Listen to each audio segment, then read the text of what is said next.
And then I went, being in Havana, I went to the festival.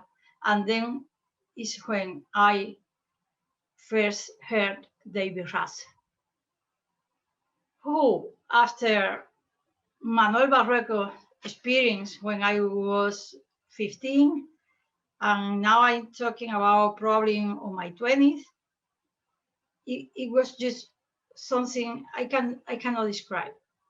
I cannot describe what I felt. I just knew that this is what I'm gonna do.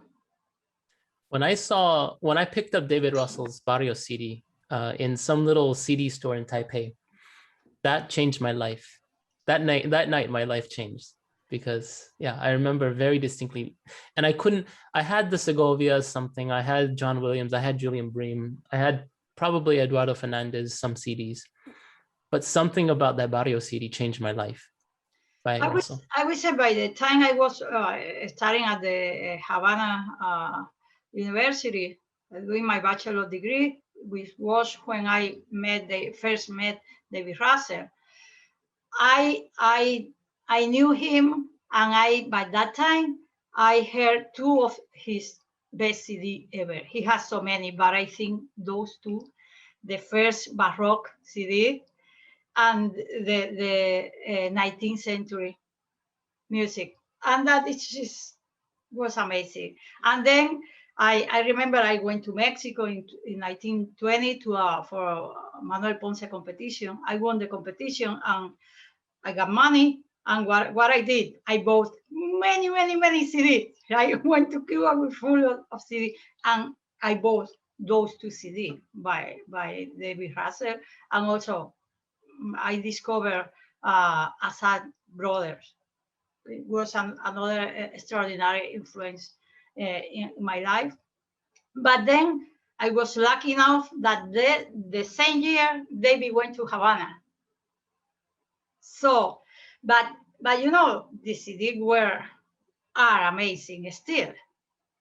Yeah, 30 years later, it's just perfect. It's just amazing. There is nothing you can say about that he's playing at that time. I think so.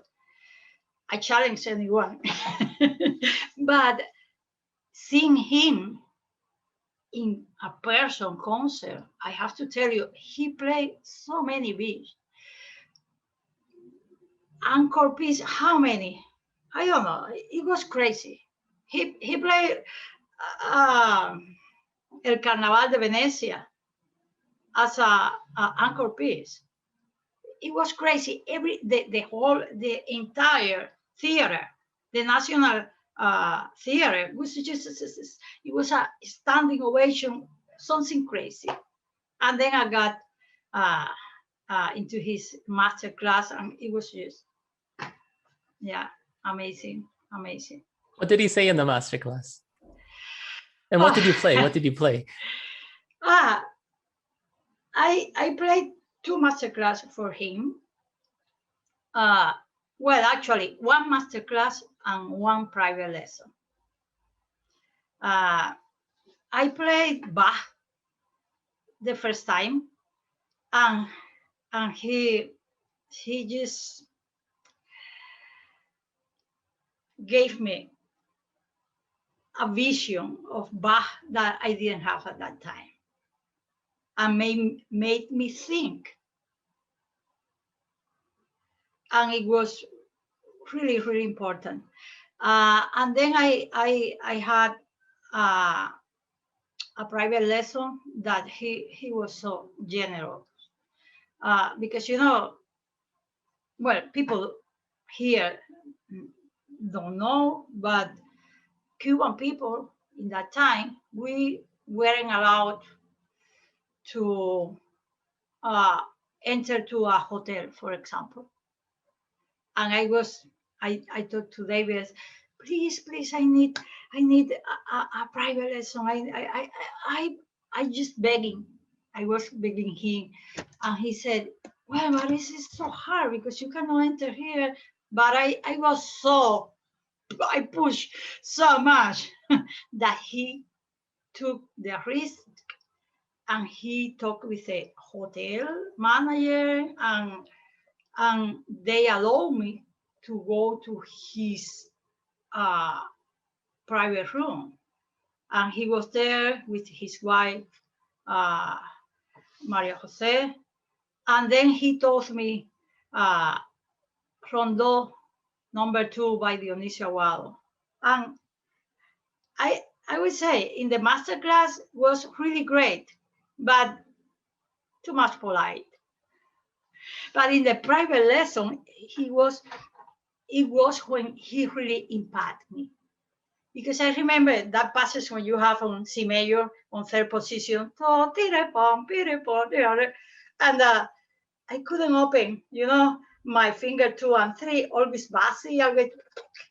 And he told me, look, you have a beautiful personality as a musician. You are one of the stronger musicians I have heard, younger guitarists, but you need to clean up your technique. Until you do that, you won't be able to express yourself. How you can do that? Anything, build your phrases if you are just fighting with your finger.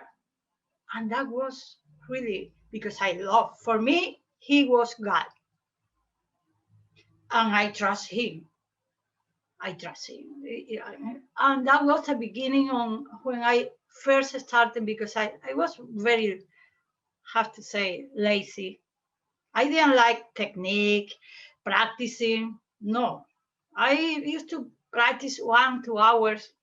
And when I won Manuel Ponce competition at the age of 21, I didn't practice too much. I remember it was a really hard program, or hour and a half, 3 sonatas. I used to play Ginastera Sonata, Tedesco Sonata, Violin Sonata number 1, transcription I did, and many Ponce pieces. And anyway, but I didn't practice too much. I just practice when I want.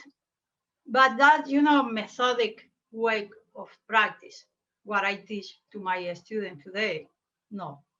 I hate it.